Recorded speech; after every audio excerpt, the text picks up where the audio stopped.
Honestly, it always looks like I'm having a yard sale when I set up for one of my live podcast karaoke events. Everything from records to comic books, VHS tapes, toys, even glassware is laid out, hoping to catch the eye of an audience member turned podcast guest. Back in November of 2022 at Loaded Question Brewery in Portsmouth, New Hampshire, which is a place I can't say enough great things about, an audience member named Ashley spied a glass Garfield mug from McDonald's I had brought along, and she was immediately ready to go and talk about her lifelong love of the lovable, lazy feline Garfield. What resulted was one of the funniest conversations I've had while running one of my faux yard sales. I have to give you my disclaimer about strong language now, but I hope you enjoy listening to it as much as I enjoyed recording it. All right, so I am here at Loaded Question in Portsmouth, New Hampshire with Ashley. All right, so you chose, of all the things I have up here, you went to, and by the way, I still use this thing in my house. I brought it out of my cabinet. A Garfield glass. And Odie. And Odie. Odie's on the back. Odie, and this is from McDonald's, and it says 1978 United Features Syndicate Incorporated. This is when they still had ashtrays available at McDonald's. Yes. So you could drink out of your Garfield mug, and also you could light up your Virginia Slim. Do you remember McDonald's with cigarettes? Like, of course I do. That's the only reason we went there, is so my mom could just crank heaters while we were eating like kids' meals. It was, it's funny. I was just showing in my class today The Founder. Have you seen that movie about the founder of McDonald's, Ray Kroc? I try to avoid those because I feel like it's just so gluttonous, and it makes me feel terrible as like a American in general. So well, it shows how he was attracted to the original McDonald's because of the family atmosphere it provided. So it's funny that it got to a place by the 70s and 80s that people could be smoking cigarettes, and the very idea that the McDonald's brothers wanted to get away from, right? They brought right in, to the point that I remember. Do you remember in the 90s they started to put signs on the door with a little puffin, and it with a cigarette dangling from its mouth, and it says "No puffin." Yeah, like they're being cutesy with it, like a cute little icon, so that you're like, it's harmless, like it's not related to cancer, because it's just this tiny little penguin guy that was like, we're just puffin. It's cute, and it's like attractive. It's not right. It's like, hey, don't. And I think now it's like unheard of to bring a cigarette anywhere. That's. I mean, with all the knowledge we have today, you shouldn't bring a cigarette anywhere. You shouldn't smoke. Right. That's right. Everybody, listen to us right now. Listen. If you're smoking, stop immediately. Well, depending on what you're smoking, but yes, if it's tobacco, stay the hell away from it. Right. You don't need it. So this glass here. Why did I hear you say you had this when you were growing up? I had so much Garfield apparel, and everything I owned was somehow Garfield related. I had a major obsession with Garfield, and I don't know what. Sorry, can I say I'll bleep it out if I... Garfield and the F word do go together often. Every time he said anything, I was like, I relate to this guy. Have you ever seen the comic strip? Just a side note before we get into this one. Have you ever seen the comic strip online, Garfield minus Garfield? No. Look it up immediately. Okay. It's Jim Davis approved, so the creator of Garfield thinks it's funny. But what the artist does, he removes Garfield from all the strips. Okay. So it's just like John shows up in the frame, says something to nobody, and then walks away. Or like Odie's like eating, and then it's like, it is hilarious because, and so Garfield in cup form, in glass form, it's not just a cup. I did a podcast last week with my son where we had a Jurassic Park plastic cup from when that movie came out. Cute. And we dissected that same way we're doing right now. But this is a glass cup. It's meant to last, isn't it? It's not meant to be... Yeah. This is, okay, I don't know exactly how you got this, collectors, like if you had to buy several Happy Meals. Yeah. Like how did you obtain, or how did you earn this class? Did you have to go into McDonald's and buy it? Are you asking me or just back then? I don't remember exactly how you... Right, I want to say that this being a glass cup probably didn't come with a meal. Otherwise, it'd be like the worst meal ever, because it's like, here's your tiny soda or whatever. This is what the moms are right. using as an ashtray. Maybe it's not a cup at all. Maybe it's a portable ashtray. They had to give these to moms in the 80s to put a little bit of vodka and just a tiny bit of like fountain soda. Right. Or that orange drink that McDonald's used to. Yeah, that weird watered down mosquito juice. I don't know what it is. No, but I don't even think they knew what it was.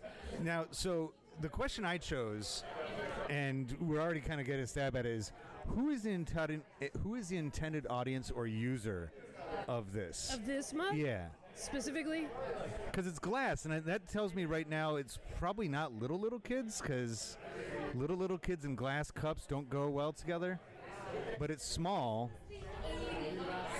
That's true. I do think that, and I think that when I was a kid, I was an older soul, so I could relate with Garfield because he was kind of a sarcastic asshole, and he just kind of like looked into your soul a little bit. And I think like the moms that were at home smoking, like chain smoking, like they were like, I get Garfield, like he is like my soulmate. Between the two choices, he'd always choose the more either lazier or like smart-ass version of whatever it was. If you got his humor, like you were in this like it's like a club, and he was always second to Charlie Brown in the comic strips, which is like so stupid because Charlie Brown was like super innocent.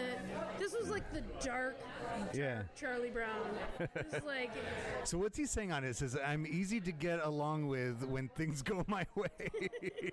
That's the kind of, so there, just to describe to the listening audience, this is a cup that depicts Garfield and Odie. Like maniacal look in his eye.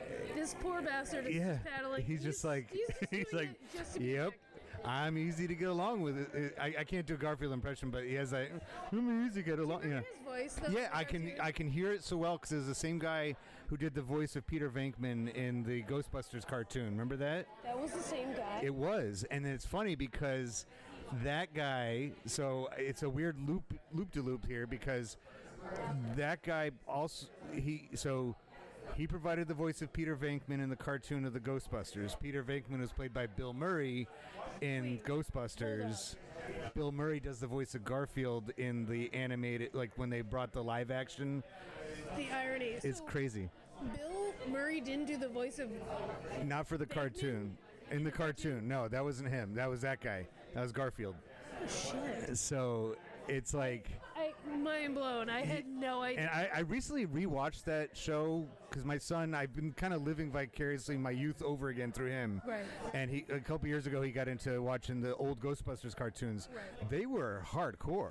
Like, they were actually kind of scary in some parts. It was like almost like punk rock appearances of things. Like, looks like a Misfits album cover or something going on. Yeah. And I'm like, this was on the cartoon in the 80s, like for kids on Saturday mornings. It was not very pristine. But getting back to this thing, what does this tell us about 1978?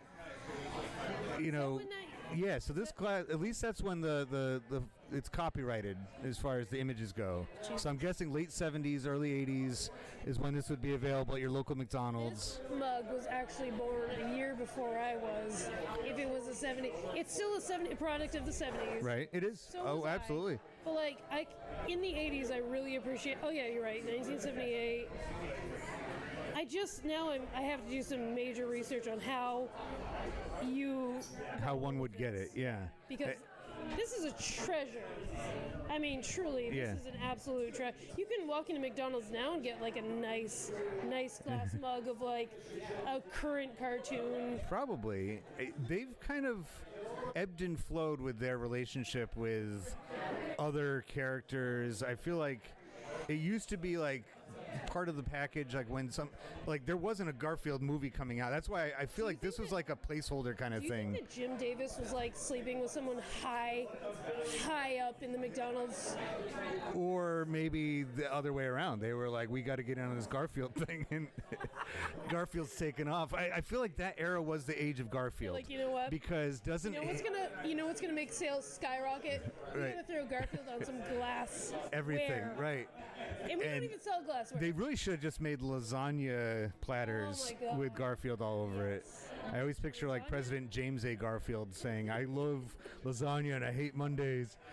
I kind of got the voice there. I hate Mondays. Very close. So, why is Garfield so big in the late 70s? How does that match up with the time period? That sardonic, cynical, real sarcastic. Sarcasm was becoming a thing. It was like, you know what? Women were just like, I'm sick of being a fucking housewife. And if I have to do it, I'm going to sit at home and chain smoke. Or take these little assholes to McDonald's and I'm going to chain smoke and drink Tab on ice while they eat their Happy Meals. And they recognized that Garfield was right there with them. He was like, you know what? I'm sick of it too. I'm a f***ing cat. Yeah. Excuse me. I'm sorry. But like, That's what I get for supplying beer to my guests. Yeah. Like, I know. Everything was fine until now. Like, I feel like house cats and housewives could just relate to each other on a level that no one else. You know what this kind of reminds me of is, remember those greeting cards? They probably still make them, but you go to Hallmark and they would have that line of greeting cards throughout the 80s of the old woman, like, is cartoon drawing. You know what I'm talking about, right? I just started laughing because all I could think of, I see the woman with the glasses and like the hair and the cigarette, and I think they did like a modern take on it where she sat on the dog and it was squeezed in between her butt cheeks and she was like, "Where's the dog?" Yeah, stuff like something. Like they or she was just kind of like kind of gray old lady and always had an angry little face on cartoon. Yeah. And she's like, and would just have sayings on it. Like, it would just be like, you know, it's a Tuesday when it's, you know, and it was like clear the audience was for like that age group you're talking about, you know, like middle-aged women or. She had that one, it was just a one line of like curly hair that went across like a line. Yes. And she had on just glasses. Right. Or were they sunglasses or were they? They were regular glasses, but no eyeball. Right. Like she just had on like. And she was sitting on a bench you and. You couldn't see her eyes. It was just eyeglasses. And I feel like her and Garfield would have appeared on cards right next to each other at Hallmark. So. She was in like some kind of muumuu or house dress. Yeah. Her lines were always like quick, like it wasn't. It was something maybe before her time that was kind of like sarcasm. It was like, sorry, I forgot your birthday, but I didn't want to think about it. Or, but I also hate you. Which I'm gonna write that one down. Yeah, I also hate you. Like you open up the cards, it's like I also hate you. Like, sorry, I'm late. I didn't want to be here. Right. Just like put it out there. I'm tired of like dancing around the real truth. Yeah, and that's that much more direct, and that's what because you mentioned before, like in the pantheon or the hierarchy of comic strips, Peanuts was always first because it was around forever, and it's like, you know, so saccharine sweet, and it was just kind of. And then Garfield kind of made his way up to the top. I would probably guess around the same time period. Yeah. You know, nobody's going to dethrone Charlie Brown. Like, he's, you know, the biggest bald idiot that you'll ever have. And I got Snoopy up there, too. And I mean, no offense to Snoopy, but how much of, like, a happy-go-lucky little, what kind of a dog? Beagle. A beagle. Like, we're tired. Beagles are cute and happy, but they're not real. Like, they don't get into the nitty-gritty of life. Like, they're just like Garfield was like, Well, and isn't that funny? Dog, cat.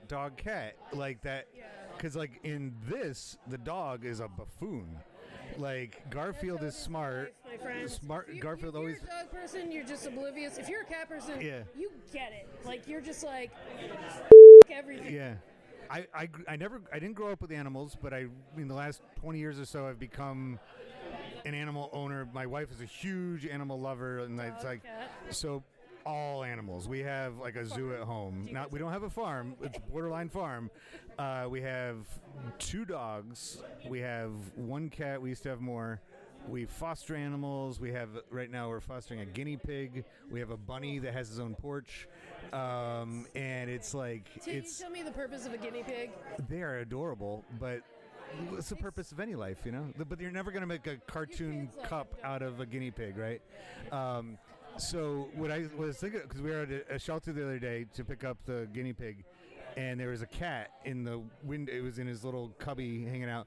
And I'm like, I love cats. Like, I just think they're the best because, like, a dog, if it's looking at you, it wants to get your attention all the time. Yeah, a cat could care less. It was just like, yep, I'm here. And I've always loved about all the cats we've ever owned. They just like, I feel like honored when they choose to lay on me. Yes. I'm like, oh wow, okay, I've been chosen. Yeah. And that's kind of like Jim Davis gets cats, and he does Garfield exactly how you'd imagine a cat to be. I don't know the backstory on Jim Davis, but I'm assuming that he's got a ginger cat, which I don't know, ginger cats are a special breed. I don't know exactly what, it doesn't matter the type of cat, but if it's a ginger cat, they are a special type of asshole. We have two of them. One of them is just I'm his person, but pretty much to everyone else, he's like, F off. Yeah. I don't care about you, and I'll prove it to you. Yeah. Because I'll just screw you. He'll find every way possible to do that. And the other one's just kind of got his own little cute attitude, but he's like a ginger, so he's like, I don't need anything or anybody. I just need some snacks. But he's just they have a special kind of attitude that's like, humans are just the worst. They are here simply to clean up my own shit. Mm-hmm. And that's it. They're pretty clean animals, but when they knock something over, they're just like. It's also a slightly abusive relationship. It's Toons has just acknowledged me like I'm his person. That's our cat's name, Toons. Oh, that's a great name. And then he's a dick to us, and we're like, he's just he's mad. We have to cater to him, and but we feel honored when he chooses to acknowledge us. It's an abusive relationship. So that's, I think, a lot to do with why Garfield, because Garfield's written pretty honestly, pretty accurately for I do a think 3-frame strip every day and a slightly longer one. Arbuckle is an abused. He is an abused housewife, or in that he's like, oh, I'm sorry, Garfield. Oh, I saw this great clip on YouTube that somebody made. It was if Garfield were real. And it was John brings his cat to the vet, and he's like, he eats lasagna every day. And they're like, you shouldn't feed your cat dairy. And he's like, oh, it's okay. They're like, this cat is 100 pounds overweight. He's like, but it doesn't, because this became popular without a movie. Garfield didn't have a movie in the 70s. The only cartoon I really know about is they eventually did a Garfield and Friends cartoon later in the 80s, but it rode on the wave of popularity due to it was in every newspaper in America and so McDonald's is like, all right, let's see what we can do with this. Let's sell this cup to an audience. They have they get Garfield at their front door every day. So I think, if nothing else, this tells us that newspapers were still in high distribution in 1978 because where else would people get their dose of Garfield? I wonder if he had been made into a Macy's Thanksgiving Day balloon yet to make this timely, because that's, even when you see Garfield, I don't know if they still use them, but whenever you see Garfield coming down. I don't think he's still a thing. I know that in the 80s, I used to look forward to the Sunday paper coming out just so I could see the Garfield strip, and I was like, what's this crazy dick gonna say this week? I didn't know that's what I was thinking, but I was like, this guy, he knows. And he's funny because he's sarcastic. He's kind of a jerk, and he hates humans, which I can, we're all just kind of abused housewives in that we're like, what's Garfield gonna say? He hates humans so much. But yeah, I used to look forward to it because it was he always pushed the boundaries a little bit in that, how can this cat be such a jerk to a human? He'll find a way. But yeah, that was in the 80s, I totally look forward to that. I don't really remember watching, is he still a character in the Macy's days? I think he is. I mean, I don't think, unless a big hole ended up in him, he blew all over the place, would he ever go away? But I think Garfield is here to stay. I don't think he's going anywhere soon, and I think we nailed it pretty well who the audience was, and I thank you so much for being the first person tonight to talk to me. Thanks a lot. So much. It was wonderful. Eric. It is Eric. Okay. And it's fine. Figuring out history with the clues that pop culture artifacts give us is part of the fun of the EPS podcast, especially the live version. So I apologize if you've been yelling at the speaker. The fact that Garfield went national in 1978. And maybe even that the mugs were actually from the 80s and not necessarily 1978, just because the copyright on the glass said so. but those don't diminish what the analysis proves. And that is, titles and characters like Garfield don't leap from one place to another, like from funny pages to fast food collectible glassware, unless there is some adoration coming from the general public. Garfield represents the sardonic attitudes of the culture that produced him and allowed him to climb the comic page ladder to above the fold fairly early on in his career.